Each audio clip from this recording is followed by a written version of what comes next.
You're right there with it. You're back. Spiritual Strength. Again, awesome lineup we have today. We're in the middle of Holy Week. We're on Spy Wednesday. Now we're going to have Basic Catholic. Austin going to be on. We're going to talk about the faith. We're going to talk about growing. Just an awesome time period that we're in. Even though there is a lot of adversity, we see opportunity during that adversity.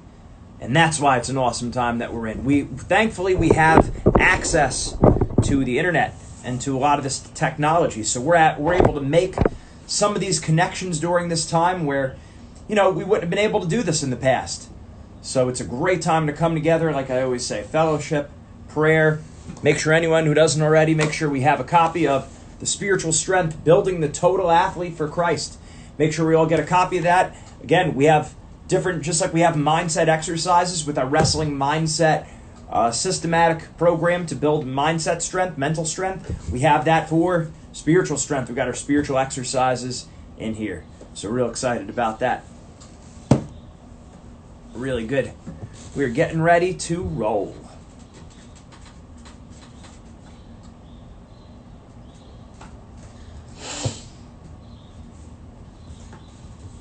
We are excited.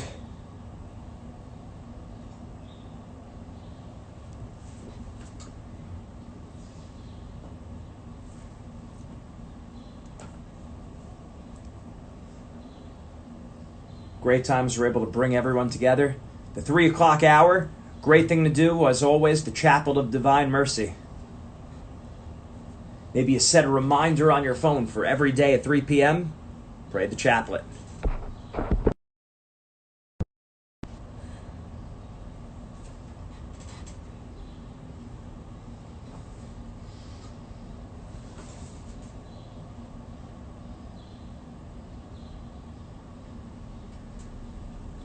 Yes, indeed.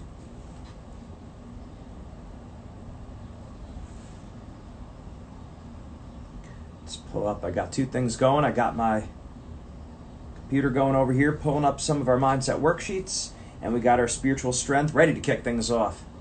Gavin, what's going on? Hope the family's doing well at this time. Staying safe. I need these contacts. What do we got?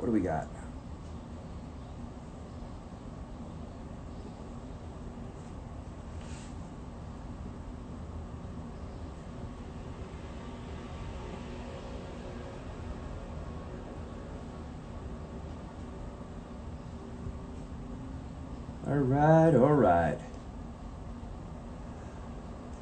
Exercises.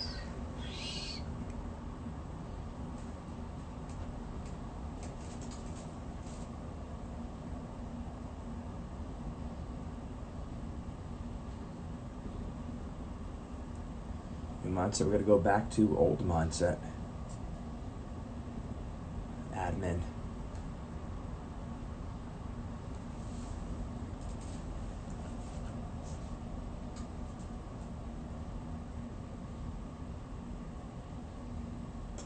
All right, there we go.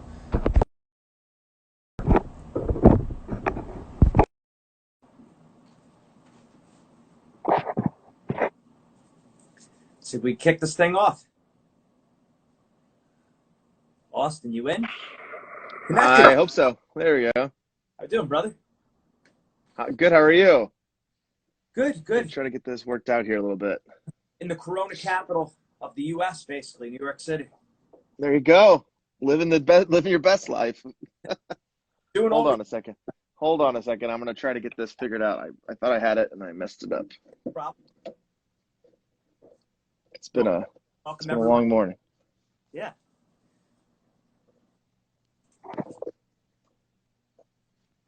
Okay, there we go. All right. So what are you doing to bring in Holy Week? I am just working as as hard as I can here in California. What is that? What is what? What does that look like for you? I mean, I guess a lot on social media. A lot of social media, a lot of phone calls, a lot of conference calls, a lot of Zoom calls, and a lot of emails. Yeah.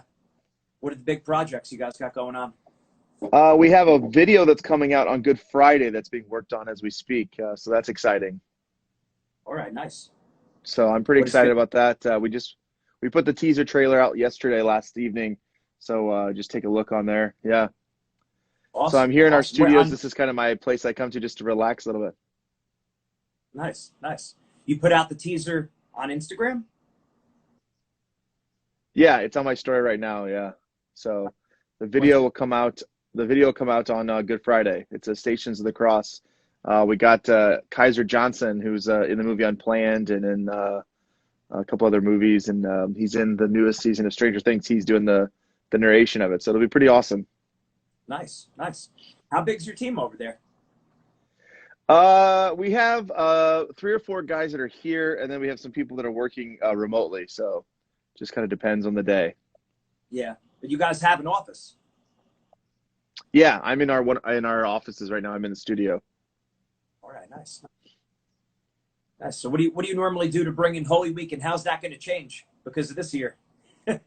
Well, I usually have been very blessed to be a sponsor for someone every year, and which I am this year as well. But obviously, I'm not flying to DC as I was planning to do. But I just found out last night that I've been invited to do. I'm an institute lector, and I've been invited to be the reader for a Sunday Mass at one of the mission parishes, California Missions, on Sunday. So I get to go to Mass on Sunday. So I'm pretty excited. Oh, that's awesome. Man, I'm missing the Eucharist. I'm missing the sacraments, man. It's tough. Yeah, it's extremely tough. But it's through that toughness that we get stronger and we learn to appreciate the gifts that we have. So through adversity comes strength, right? That's right. That's right. No, it's so important. I was actually watching me and my wife, we got married 2 years ago. So we were watching the wedding video last night. You know, pretty much for us being a grinding business right now in terms of right, we work with our individuals, you know, on mental training, on sports psychology. We work with the individuals on the phone and the teams on Zoom and Skype. So the whole day just firing it off, firing it off. So we needed some time, you know, just take some time with my wife. We watched videos of our wedding, and we watched us like say the vows and everything. And then it was a mass, obviously. So then at the part where we received the Eucharist, I said, just pause it here for 1 second. And it's like, Lord, I miss you. I miss you. Well, he's still here. And as we remember, it's one of those things. I was talking about this yesterday on a podcast I was a guest on, that we have to remember that the church doesn't go away just because we're not there, and just offer up this suffering for our risen Lord. I mean, the hardest part is it's one thing to miss 1 week because of illness. I think probably all of us at one point or another have had that. But to miss, now at least out here in California, it's been almost a month. Actually, it is a month. And then think about it being Holy Week, and it's kind of crazy. Yeah. We're spoiled, aren't we? There was a time period where Christians weren't able to receive the Eucharist on a daily basis? There's a time period that's still now we're in the parts of the world where people don't. And I challenge people to think about the people that are serving in our military, specifically in our Navy and our Marine Corps, far away from any chaplain typically at all, and get to go to Mass maybe once a month if they're lucky. So it's a good reminder for all of us that the Eucharist is a gift, and the Eucharist is something we should never take for granted. And I mean, what better way to understand that through the eyes of experiencing this, as they say, the lentiest of Lents of all time. That's right. I was just talking. We did I do a weekly Catholic wrestlers squad. So I was a wrestler. So me and the head of the Oklahoma Regional Training Center, he's actually also an Olympian, Eric Guerrero, and he was saying that in the beginning of Lent we were all praying to embrace the cross and to do hard things this Lent, like make it tough on yourself. And it's like, when you careful what you pray for, because we didn't even know. And yeah, I mean, I flew out. I was on a 3-week trip, and I left that night of Good Friday, or of Ash Wednesday, and never in my wildest dreams when I left on that trip 3 weeks later, when I returned to Los Angeles, when I realized the world that I would be coming back to. So it's an interesting time, but I think I'm hopeful that people will remember this time. And I guess I'm just like everybody. I want to go back to normal life as quickly as possible. I want to jump on a plane as quickly as possible. I want to go to Mass as quickly as possible. I want to get my hair and my beard trimmed as quickly as possible. But my hope is that the moment things open back up again, that we don't just forget and move on and just kind of let this go. So yeah, it's a time for a deeper conversion. It's a time for who else would think that you'd get a month, most cases, all expenses paid, vacation to stay at home and spend time with your family and, make a better opportunity for prayer and for introspection than in our busy lives we'd ever get to do. So, yeah, we had a built-in. Everyone had a built-in retreat this Lent, right? yes, now it'll be okay. Now that Lent's over, Easter's here. Okay, now I want to get out of the house. Yeah, yeah. And since we're always talking about with our business with Winning Mindset about positivity and seeing adversity or seeing opportunity during adversity, we have one of my friends from church group I have. He just had his wife just had a baby about a week ago, and yeah, it's rough because he couldn't be at the hospital when his daughter was born. But then again, on the other hand, he's able to be home with her while she's home. So it was like a difficult 2 days, obviously, or 3 days, whatever. His wife was in the hospital, but now he gets to be there, whereas he wouldn't have been there in the past because he would have had to gone right to work. So.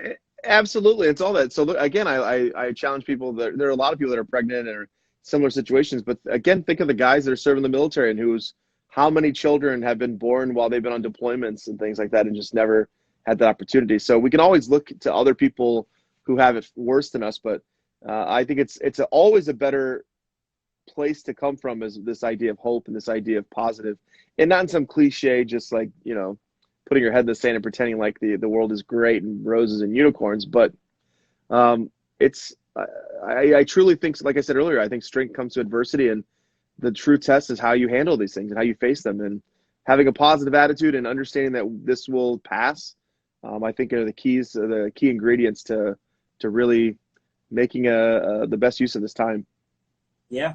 I'm gonna change gears on you for a second. I always like to know what people are reading. What are some of your favorite theology books, spiritual reading books that you recommend to people? First and foremost, my favorite thing to read is Liturgy of the Hours. I love Liturgy of the Hours. I love praying and I love just being with those texts. As far as books, I picked up The Scarlet Letter that I've yet to read. I'm hoping to read. I have not taken the time to read like I should during this time. But as far as books as a whole, I love theological books by Ratzinger by Pope Benedict when he was writing quite a bit on theology, and I really, really love the theological books of Hans Urs von Balthasar. Those are some of my favorites. I read a lot of academic journals, a lot of different commentary journals. I like those; they're pretty good. And then I'm a news junkie, so I read the news all day long. So yeah. All right, nice. And what about YouTube? Who do you follow on YouTube? Who do you watch on YouTube for the faith?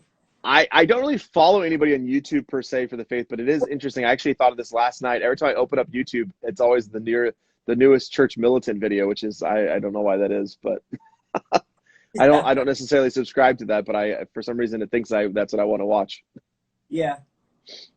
Yeah, no, because I know everyone absorbs information different or wants a different thing. Like some people are podcasts. Some people are YouTube. Some people are books. I listen to a lot of podcasts. I try to. Who do you like? Who do you like podcasts for the faith? My favorite podcast right now is a podcast called Commentary. It's a magazine. It's a journal, Commentary Magazine. I like their podcast. Their podcast is phenomenal. It's just very kind of snarky political humor. I enjoy listening to their take on things. I've been listening to the New York Times, The Daily. I'm not a fan necessarily of the editorial section of the New York Times, but I like the way it's produced. I like hearing what their take is on things. I'm a very interesting person when it comes to I told you I'm a big news guy. A big part of news for me is reading the things I subscribe to, the New York Times, the Washington Post, Wall Street Journal. But a lot of my news is more left-leaning because I'm a very conservative person. I know what I already believe. I want to hear what other people are saying. So I spend a lot of time reading kind of left-leaning things just to see how they're thinking things through. I think it makes you a well-rounded person to be able to have a discussion about it as understanding how the other person is thinking. Yeah, how do you balance that? Because you are solid on your faith, so you know what you believe. How do you balance it? Because then sometimes doesn't it also? Because I think about that a lot myself too. Like I do want to see what the other side is up to. What are they saying about us, right? When the movie Two Popes came out, right? I know a lot of people stayed away from it because it's like who knows what Hollywood's gonna, that kind of thing. And I get it, but I wanted to hear what people were saying and what people were thinking. So for me, I had that curiosity, and I want to you don't want to be you don't want to have curiosities, but balancing knowing where you're at and that information. What do you do for that? Well, in order to have a discussion on something, you have to be able to at least have some knowledge on yourself. You can't just regurgitate things that you've heard. So Right. I've not seen Two Popes yet. I haven't had the time to watch Two Popes. I'll watch it at some point. But I think it's important to watch that stuff. It's something, if you're a really engaged Catholic, I think it's important to know what's out there within reason. Obviously, I'm not telling you should watch like some filthy thing just to have a discussion about it. But something like the movie Two Popes that was very culturally applicable to society. I think it's important to watch that stuff so you can have a discussion about it and say things you liked, you didn't like, and to be able to dialogue with people. Yeah. And I guess, but like you said, step one, knowing what the faith teaches, knowing being solid with the Catholic faith, understanding why we believe what we believe, because, unfortunately we have seen people too, where they kind of go down that road and they weren't firmly catechized and now boom, they just left the church. Absolutely. So And I don't think the average person is going to do that. And I'm not the normal person. I don't just listen to or live my life in a vacuum. I listen, like I said, typically a lot of left-leaning things. Bill Maher is someone I listen to his show typically every week. I don't agree with 99% of the things he says, but it's a kind of cutting edge, at the pulse of where a lot of liberals are thinking on things. So it's important for me just to have that background and just to be able to have the discussion and be open to those things. Again, within reason, but I think it's an important part to be a well-rounded person is to understand both sides. Yeah. Excuse me. How did you get deeper in the faith? Are you a convert? I am a convert. I converted. This will be year 17. So Wow. Pretty excited. I came in the church in 2003. What's that story like? It's complicated. I converted in the Navy, and and then I went in the seminary a few years later. So my formation as a Catholic has been really at the foundational level has come from being in the seminary and being blessed to have amazing professors and priests who have taught me so much of the church and has really just opened my mind and opened my heart to be able to see the church for what it is, which is the vehicle for salvation all over the world. Yeah. How was it with your family when you converted? That had to be crazy. My parents weren't thrilled at the time. My family was not super supportive at the time. My family, my Catholicity is everything. It's regardless of what I'm doing or who I'm with. My being Catholic is at the core of everything. And so living that style of a life means that people they come accustomed to it. Most people in my life that I'm the closest with end up converting if they're typically, and there's still some that are not there yet. But yeah, you can't be around me without having some type of interaction with me being a Catholic and understanding that's bar none the center of my life. It just bleeds out. And I remember, so I was born Catholic, but kind of did my own thing for a while. And then after doing the 33-day consecration to Jesus through Mary, the Father Gately version, right, Morning Glory, Mm-hmm. that really changed my life. My brother was discerning the seminary, and he eventually entered the seminary. And I said, wow, my brother's given his life to God. What am I doing? And I think then, before that, I wondered, like, how come a lot of my friends who came to Christ before me, why do they always talk about God? Like, why is it always about the faith? Like, it always, whenever you interact with that person, it always comes back to the faith. And then I realized that's what I became too.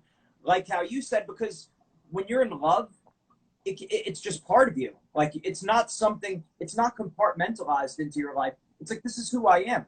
I'm in love with Jesus. I love the Blessed Mother. I love St. Joseph. So how does that, I mean, I could have a conversation. We talk about, our sports psychology, different things. We talk about the weather. We could talk about the news. But it's like somehow God does wind up joining the conversation. You just can't help it. You have that experience. You're saying, right? Absolutely. And it's also, yeah, exactly. And that's the whole thing is if you're living a Catholic faith authentically, it's going to be incorporated into everything. And I think a good example of that is growing up, you would have never caught me in an art museum. I had no desire as a young guy to ever go to an art museum. The closer I became to God, the closer and the better understanding I have as what it is to be a Catholic and understanding beauty, truth, goodness, all those things was the more likely I was to understand and appreciate beauty, right? And so now when I go to places, I was in Madrid a couple of years ago, I made a point to go to the Prado and to go to see the art museum there. When I'm in Chicago now, so my whole life going to Chicago, never went to the art museum. Now, every time I'm in Chicago, I try to go at least once to just stare at beauty and understand how through that Catholic lens, what that looks like and appreciating those things. That makes a lot of sense with the transcendent and how they're all it's all part of the same coin, right? The good, the true, and the beautiful. Because God is simple, all those things. He is those qualities, right? God, we have qualities. God doesn't have qualities. He is those qualities, and that means they all have to be linked, right? Because they're all Absolutely. So it's Absolutely. And that's Yeah. the thing is, like, as a well-formed Catholic, you're expected to understand and appreciate things outside of your comfort zone too. It's not just, oh, I like this type of music. Like any Catholic that's well-formed should be able to appreciate Gregorian chant. Not saying you have to listen to it every day, but you should appreciate the beauty of it. Any well-formed Catholic should appreciate a Bernini, a picture of a painting from the 13th century of something that back then would have typically been something towards God. Or just even something simple as a beautiful sunset, or just this is where as Catholics we understand how all those things incorporate who we are as people. Absolutely right. He was fully God and fully man. He wasn't. It's not one or the other. It's not a little bit God, not a little bit man. Fully God, fully man. The Creator entered His creation, which is crazy. It's a mind-boggling anytime you think about it. So Absolutely. How did Basic Catholic get started? It was just kind of a fluke. I just named it the Basic Catholic just to be funny. My sisters always said I was basic, so I thought it was humorous. And then in the summer of 2018, I went to Europe for the summer and lived at the Vatican. And during my time there, I started posting more and showing some of the crazy stuff I was getting to experience. And Richie Orozco, the founder and CEO of Catholic Connect, started seeing my stuff, and he started resharing it. And that's where a lot of that stuff just kind of took off from there. And before I knew it, I left Europe. I think I got there probably with a couple, 2,000 followers, and I left with 20 to 30,000 or 15,000 or some ridiculous number. So no, it's kind of happened organically, and it's been a beautiful thing, and it's opened me up to so many experiences and meeting people like Matthew Marcolini, and who just got on the call I saw. But it's given me a lot of opportunities to meet so many amazing people, and that's been without a doubt the greatest thing. And to be able to share my faith in an authentic way has been a true blessing. That's awesome. That's awesome. And so, like, did you always have the same kind of content you were posting? Did you ever change it? You were going one way, and then you started. No, I get people giving me suggestions all the time of things I shouldn't post, or maybe I should do this more, and I don't listen to it, to be completely honest. I'm glad they say something. I want people to engage, but it's my personal account. It's not meant to be anything except just a reflection of what I like and what I think people should be listening to or look at and just be informed of. Again, not saying they have to agree with me, but at least opening people's minds and their ideas. And so I appreciate people's criticism, but it is a reflection of who I am, and I will keep doing what I do. Especially when I notice a lot of my account fluctuates a lot, and I see whenever I post certain things, I'll lose followers, and then I send welcome messages to people, so I always know when someone started following me, and I can tell when they follow me again that they followed me and unfollowed me. So I always say, like, welcome back, and kind of make a little smart comment about it to be funny. But for me, it's about open conversations, and my faith is, like I said, my faith as a Catholic dictates who I am, but it's not everything always, right? He criticizes. Matt Marcolini, that's a good man right there. But no, I posted a couple things this last week, and a number of people got angry with me. And again, I appreciate them having their opinions, and I appreciate the fact that they're willing to say something, but I keep doing what I do, and if it works, it works. If it doesn't, it doesn't. I don't know. Yeah, because I think a lot of people, the temptation is to try to either chase followers or to compromise maybe what we're doing to kind of try to follow what's going on around us. That's one of the things we're constantly telling our athletes, like, don't focus on what's going on around you. Focus on things within your control. Know who you are as a person. Know what you believe, right? So I think that probably would also help give you that kind of that solid ground to stand on, where even if it might upset some people, you might lose some followers, you're still able to stay true to yourself. That's important. I give two pieces of advice whenever they ask me about social media. The first thing is be authentically you, and the second is don't worry about followers. Followers come and go. And actually, the third thing is, if you have one person following you, you're an influencer. You're influencing someone. And so don't chase that stuff. It's just, I got caught up in it for the longest time, and I would get frustrated. Why did this post get more likes? Why did this one get more views? Why did this? Why did that? And that's why I don't do posts anymore, just because I don't have time for that, to worry about stuff like that. Because I always get people asking me, why don't you post? It's because that's the world of like keeping track of this and knowing what I can do. I don't know. Just who's got time for all that? Makes sense. Makes sense. All right. Last thing to give to any of the viewers, anyone watching, what would be some tips to help make this Holy Week holy? Or how to Easter, especially not being able to, to receive the sacraments, like you said, thinking back to the armed services, the military, Navy, Marines, everything. What would be some practical steps they could take to get closer to the Lord at this time? Holy Week. Well, the church already gives, the church in its infinite wisdom, she always leaves us with answers, correct? And the biggest thing to remember, and I was talking about this yesterday on the podcast I was on, that I'm a little frustrated and maybe a little concerned that with our consumeristic nature, specifically as Americans, that we've kind of done the same thing that we always do and consumerize this situation. And everyone's talking about what mass they're watching it from home. And I'm watching Father Michael Schmitz, or Matthew Schmitz. I'm watching Father so-and-so. I'm doing this one. I'm going to Bishop Barron's. Well, first of all, you're not doing any of it. You're watching it from a television. That's not going to the mass. It doesn't fulfill the album. It's nice to have. You should be doing the readings.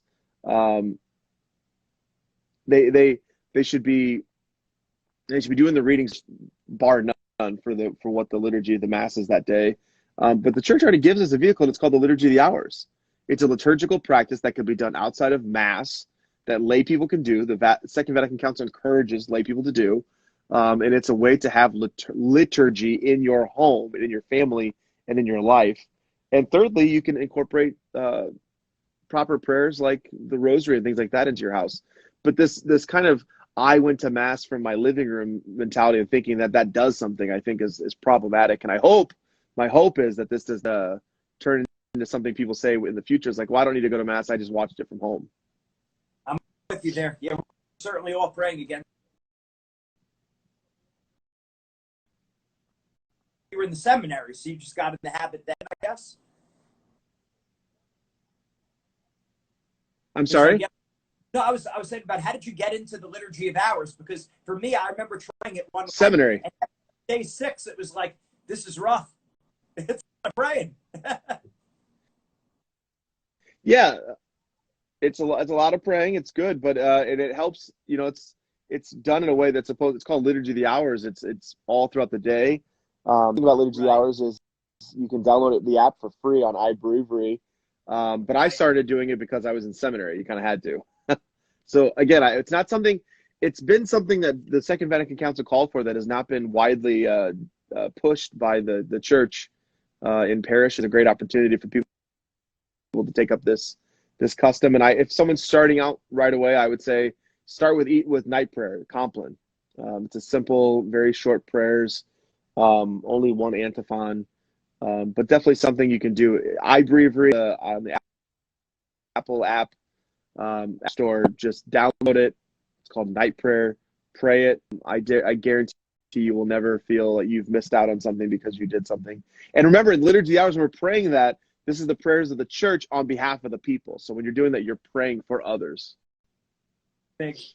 Same prayers, because everyone in the church, the priests, all of them are praying that same. That's excellent. No, excellent points right there. I really appreciate that. I know Father Timothy Gallagher just made a book somewhat recently on the Liturgy of Hours. Father Timothy Gallagher made a book on the Liturgy of Hours. So that's great. But yeah, everyone, let's try to get into the Liturgy of Hours. It's important. The divine office, it's there. It's the prayer of the church. We want to be united. Doing the best we can. Hey, thank you for your time. Great talking. Great catching up. Glad to see you're doing well. Absolutely. Family, stay safe. No, God bless you. All right. Thank you, too. Take care of yourself. God bless. Take care. Bye. All right.